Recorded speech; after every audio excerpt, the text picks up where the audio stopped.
साल 1944 यानी world war 2 का समय साउथ पैसिफिक महासागर के किसी अननोन प्लेस में दो प्लेन्स एक रहस्यमय आइलैंड पर गिरते हैं। कुछ ही देर बाद उनके पायलट भी पैराशूट से नीचे उतरते हैं। एक है अमेरिकन सोल्जर हैंक और दूसरा जापानीज सोल्जर गनपाई। दोनों एक दूसरे को देख के ही लड़ना चालू करते हैं। भागते भागते वे घने जंगल में जाते हैं। तभी हैंक एक ऊंची चट्टान के किनारे आकर रुकता है। गनपाई अपनी तलवार से उस पर हमला करता है, लेकिन हैंक तलवार को रोक लेता है। गनपाई चाकू निकालकर हैंक पर झपट पड़ता है। चाकू हैंक के गले से बस कुछ इंच दूर होता है। तभी अचानक चट्टान के ऊपर से एक विशाल हाथ दिखाई देता है। उसके तुरंत बाद एक बहुत बड़ा जीव का सिर सामने आता है। इसे देखकर दोनों डर जाते हैं। इसके बाद कहानी वाशिंगटन शिफ्ट होती है, जहां एक टैक्सी व्हाइट हाउस के सामने आकर रुकती है। उसमें से दो लोग उतरते हैं। पहला है बिल, जो अमेरिकी सरकारी संस्था मोनार्क का प्रमुख है, और दूसरा है जियोलॉजिस्ट डॉक्टर हडसन ब्रुक्स। दोनों सेनेटर से मिलने आए हैं। ब्रुक्स को लगता है कि इस समय यहाँ आना ठीक नहीं है, लेकिन बिल उसे याद दिलाता है कि उनके पास फंड्स खत्म हो चुके हैं और यही उनका आखिरी ऑप्शन है। सेनेटर उन्हें अपने ऑफिस में बुलाता है, लेकिन उनकी बातों पर ज़रा भी भरोसा नहीं करता। बिल और ब्रुक्स बताते हैं कि उन्होंने साउथ पैसिफिक महासागर में एक ऐसा आइलैंड खोजा है जो अब तक किसी मैप में दर्ज नहीं है। उसका नाम है स्कल आइलैंड, जिसके बारे में कई पुरानी कहानियाँ मशहूर हैं। कहा जाता है कि ये वो जगह है जहाँ भगवान अपनी रचना पूरी नहीं कर पाए थे और जहाँ जाने वाले कई जहाज और विमान हमेशा के लिए गायब हो चुके हैं। उसका विश्वास है कि इस आइलैंड पर एक ऐसा अनोखा इकोसिस्टम मौजूद है जिसकी कोई कल्पना भी नहीं कर सकता। बिल का मानना है कि 1954 में हुए न्यूक्लियर टेस्ट असल में टेस्ट नहीं थे, बल्कि वहां मौजूद किसी चीज़ को ख़त्म करने की कोशिश थी। सेनेटर को अभी भी ये सब सिर्फ एक फेरी टेल्स लगते हैं, इसलिए वो ऑफिस से बाहर निकल जाता है। लेकिन बिल और ब्रुक्स उनका पीछा करते हुए कहते हैं कि उस आइलैंड पर ना जाने क्या क्या मिल सकता है और पूरी दुनिया उसके खोज में है। इवन रशिया भी क्लाइम करना चाहता है। उससे पहले हमें वहां जाना चाहिए। आखिरकार इस बात से सेनेटर मान लेता है। वो कहता है कि ये उनके लिए आखिरी फेवर होगा। तब बिल कहता है कि इस मिशन के लिए उन्हें सेना की सुरक्षा भी चाहिए होगी। अब कहानी वियतनाम के एक अमेरिकन एयरबेस पर पहुंचती है, जहां वार खत्म होने के बाद सभी सैनिक अपने घर लौटने की तैयारी कर रहे थे। इस मिशन के लिए एक टीम तैयार करते हैं। लेफ्टिनेंट कर्नल पाकर्ड टीम के इंचार्ज थे। इसी मिशन के लिए एक फॉर्मर स्पेशल एयर सर्विस कप्तान को ट्रैकर के रूप में चुनते हैं। अब कहानी मैसन वेवर की तरफ बढ़ती है, जो एक फोटो जर्नलिस्ट है। उसे एक फ़ोन आता है जिसमें बताया जाता है कि उसे बिल के मिशन के लिए चुन लिया गया है। ये सुनकर वो बेहद खुश हो जाती है। जब सभी लोग जहाज़ पर चढ़ जाते हैं तो जहाज़ अपनी मंजिल की ओर रवाना हो जाता है। इसके बाद सभी टीम मेंबर्स को नासा के एक और अधिकारी विक्टर न्यूज़ की ब्रीफिंग सुनने के लिए बुलाया जाता है। न्यूज़ बताता है कि उस आइलैंड के चारों तरफ हमेशा एक तूफानी घेरा बना रहता है और यही वजह है कि वो आइलैंड आज तक बाहरी दुनिया की नज़रों से छिपा हुआ है। लेकिन उसका कहना है कि पैकर्ड के मिलिट्री हेलीकॉप्टर्स उस तूफान को पार कर सकते हैं। ज़्यादा समय नहीं बीतता कि वे स्कल आइलैंड के पास पहुंच जाते हैं। सामने दिख रहा तूफान असलियत में और भी ज़्यादा डरावना लगता है। बिल चाहता है कि वे इसके अंदर जाएं, लेकिन न्यूज़ इसके खिलाफ है। आखिर फैसला पैकर्ड पर छोड़ दिया जाता है और वो तूफान के अंदर जाने का ऑर्डर्स देता है। सभी सैनिक और बाकी टीम मेंबर्स हेलीकॉप्टरों में सवार होकर उड़ान भरते हैं। शुरुआत में सब कुछ नॉर्मल लगता है, लेकिन जैसे ही वे तूफान के अंदर प्रवेश करते हैं, हालात अचानक बिगड़ने लगते हैं। चारों तरफ लगातार बिजली गिर रही होती है, जिससे बचते हुए हेलीकॉप्टरों को उड़ना पड़ता है। तेज हवाएं लगातार चल रहे थे। आखिरकार सभी हेलीकॉप्टर सुरक्षित तूफान पार कर लेते हैं। दूसरी तरफ का नज़ारा बेहद खूबसूरत होता है, लेकिन उसे देखने का वक्त किसी के पास नहीं है, क्योंकि मिशन तुरंत शुरू होना है। कि सिविलियन टीम को ज़मीन पर उतारने के बाद सभी हेलीकॉप्टर्स अलग अलग दिशाओं में उड़ जाते हैं और तय जगहों पर बम गिराते हैं। तभी अचानक एक हेलीकॉप्टर पर उड़ता हुआ एक पेड़ आकर टकराता है। उसी समय दूसरे हेलीकॉप्टर को एक बहुत बड़ा हाथ पकड़ लेता है। हेलीकॉप्टर हवा में ही पलट जाता है और उसके अंदर बैठा सैनिक पहली बार एक विशालकाय क्रिएचर का चेहरा देखता है। सभी लोग ऊपर देखते हैं और एक विशाल आकृति दिखाई देती है। वो है कॉन्ग, दुनिया का सबसे विशाल गोरिल्ला। शुरुआत में कॉन्ग सिर्फ अपनी जगह खड़ा होकर जोरदार दहाड़ लगाता है, लेकिन जैसे ही सैनिक उस पर फायरिंग शुरू करते हैं वो हमला कर देता है। गोलियों से उसे कोई नुकसान नहीं होता, इसलिए वो एक एक करके हेलीकॉप्टर्स को गिराने लगता है। कॉन्ग उनमें से कई को भी बेरहमी से कुचल देता है। वो सभी हेलीकॉप्टर्स को तबाह कर देता है। इस भयानक हमले की वजह से पूरा अभियान बिखर जाता है। एक तरफ वेवर, न्यूज़, स्लिवको, ब्रूक्स, कॉनरैड होते हैं। कॉनरैड फैसला करता है कि वो सबको उत्तर की तरफ ले जाएगा ताकि वे मीटिंग पॉइंट के जितने हो सके उतना करीब पहुंच सकें। दूसरी तरफ पैकर्ड और सोल्जर्स के साथ एक अलग जगह पर होता है।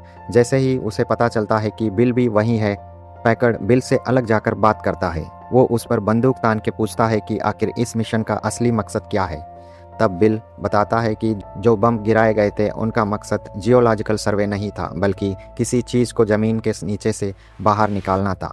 कई साल पहले बिल जिस जहाज़ पर था उस पर एक मॉन्स्टर ने हमला किया था। शिप में सारे लोग मारे गए थे, लेकिन वो बच गया। गवर्नमेंट ने सबसे झूठ कहा कि शिप वार में डूब गया था। पूरी दुनिया को कभी सच्चाई नहीं बताई गई और अब वो चाहता है कि इंसानों के ख़त्म होने से पहले इन मॉन्स्टर्स को कंट्रोल किया जाए।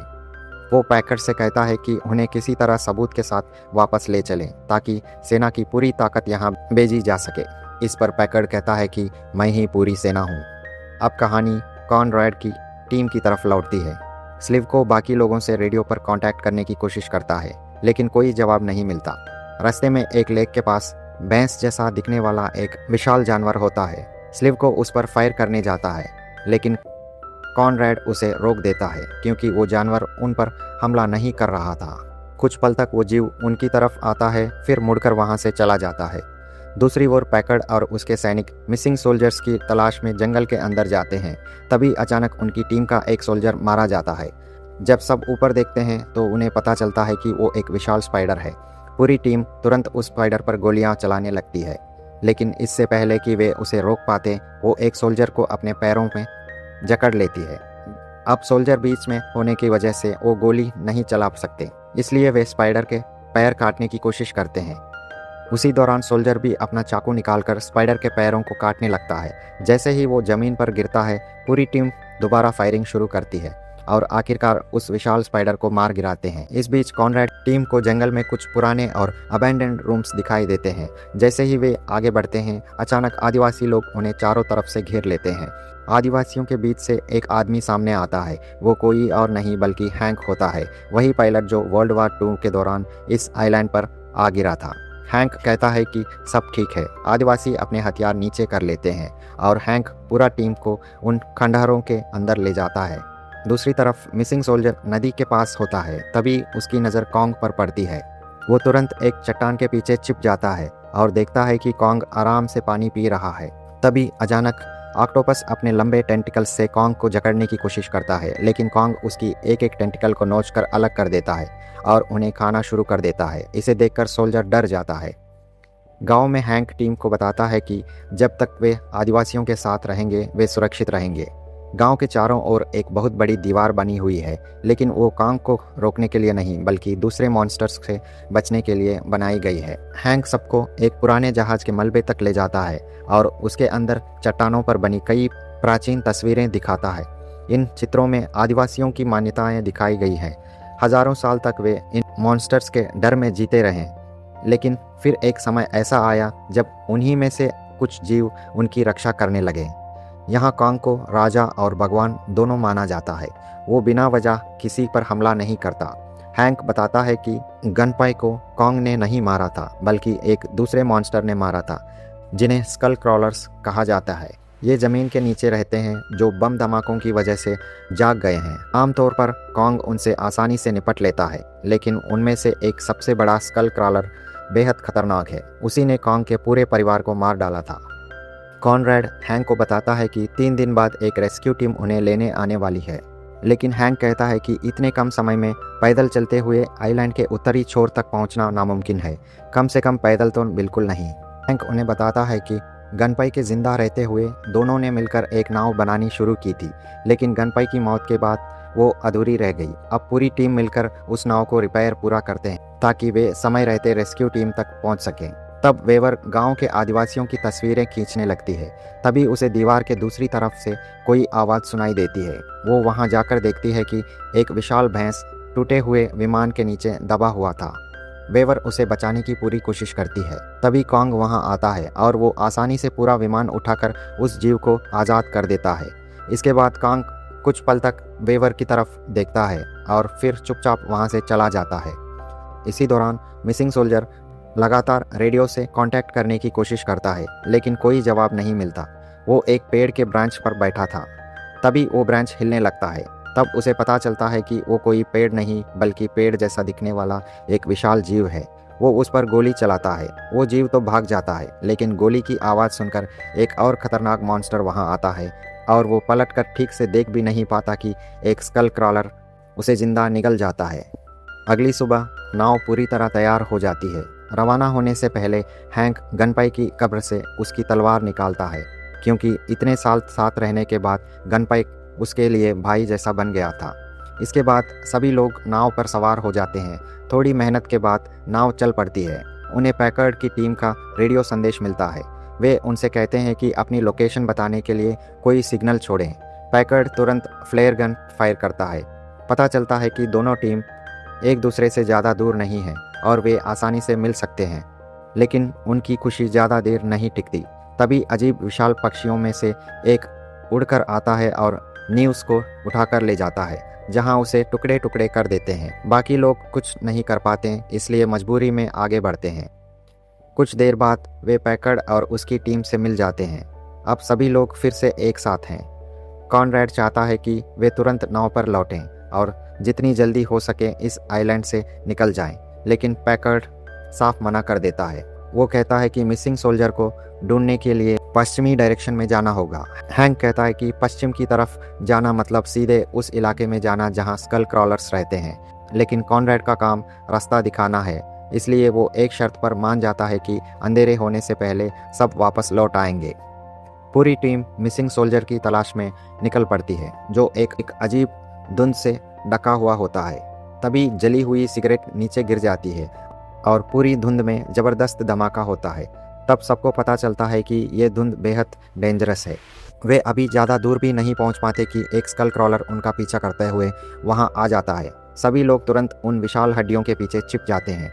तभी वो मॉन्स्टर एक इंसानी खोपड़ी उगल देता है, जो कॉनरैड के पास आकर गिरती है। नेम टैग से पता चलता है कि वो स्कल मिसिंग सोल्जर का है। इससे कॉनरैड समझ जाता है कि मिसिंग सोल्जर अब जिंदा नहीं है। इसके बाद मॉन्स्टर जैसे ही मुड़कर जाने लगता है, उसी समय बिल के कैमरे की फ्लैश चमकती है। रोशनी देखते ही स्कल क्रॉलर पलटकर आता है और बिल को निगल जाता है। सभी मॉन्स्टर पर गोलियां चलाते हैं। धुंध की वजह से निशाना लगाना बेहद मुश्किल हो जाता है और मॉन्स्टर हैंक के सामने आता है। हैंक अपनी तलवार से उस पर जोरदार वार करता है, लेकिन स्कल क्रॉलर उसे धक्का देकर दूर फेंक देता है और एक सैनिक को खा जाता है।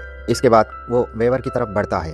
तभी एक सैनिक उस पर फ्लेम थ्रोवर से आग बरसाता है। स्कल क्रॉलर अपनी पूंछ से उसे इतनी जोर से मारता है कि वो दूर जाकर गिरता है और वहाँ एक और बड़ा धमाका हो जाता है। इसी धमाके से स्लिप को भी उछलकर बेहोश हो जाता है और गैस के डिब्बों के पास जा गिरता है।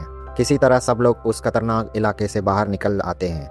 बाहर आते ही हैंक फिर से पैकार्ड को समझाता है कि उन्हें मौत के मुंह में ले जा रहा है। तभी कैनरॉड सबको बता देता है कि मिसिंग सोल्जर मर चुका है और सबूत के तौर पर वो उसका नेम टैग दिखाता है, लेकिन पैकार्ड पर इसका कोई असर नहीं होता। वो अब भी क्रैश साइट तक पहुंचकर वहां रखे एक्सप्लोजिव्स लाना चाहता है। तभी कॉनरैड पैकार्ड को उस जगह का रास्ता बताता है और बाकी सभी लोगों को वापस नाव तक ले जाता है। इसी बीच कॉनरैड और वेवर आसपास का इलाका देखने ऊंची जगह पर जाते हैं। दोनों एक ऊंची चट्टान के किनारे तक पहुंच जाते हैं, जहां से उन्हें नीचे बहती नदी और वो जगह साफ दिखाई देती है। तभी अचानक कॉन्ग उनके सामने आता है, लेकिन इस बार वो हमला नहीं करता क्योंकि वो वेवर को पहचान चुका होता है। वेवर भी उससे डरती नहीं है। वो हिम्मत करके उसके पास जाती है और धीरे से उसे छूती है। कॉन्ग शांत रहता है। तभी धमाके की आवाज़ सुनते ही वो जोर से दहाड़ता है और वहाँ से चला जाता है। कॉन्ग सैनिकों के पास पहुँच जाता है। ब्लास्ट के वजह से कॉन्ग के चारों ओर आग का घेरा बन जाता है। कॉन्ग दर्द से बुरी तरह तड़प रहा होता है और वो ज़मीन पर गिर पड़ता है। पैकार्ड अपने सोल्जर्स को और बॉम्ब ब्लास्ट करने का आदेश देता है। जैसे ही डेटोनेटर हाथ में लेता है, तभी कॉनरैड, वेवर और हैंक वहां पहुंचकर उन्हें रोकने की कोशिश करते हैं। पैकार्ड कहता है कि वो अब पीछे हटने वाला नहीं है। तभी अचानक स्लिव को अपनी बंदूक पैकार्ड की तरफ करता है। तभी पानी की तरफ से एक भयानक आवाज़ आती है। सामने से सबसे बड़ा स्कल क्रॉलर निकल आता है। ये देखकर सभी लोग भागने लगते हैं। सिर्फ पैकर्ड वहीं रुक जाता है ताकि कॉन्ग को मार सके। हैंक, कॉनरैड और वेवर उसे रोकने की कोशिश करते हैं। वे बताते हैं कि कॉन्ग बुरा नहीं है, उसने सिर्फ अपनी रक्षा की थी। लेकिन पैकर्ड किसी की बात सुनने को तैयार नहीं होता था। उसका इरादा डेटोनेटर दबाकर कॉन्ग को मारने का होता है, लेकिन तभी कॉन्ग होश में आ जाता है।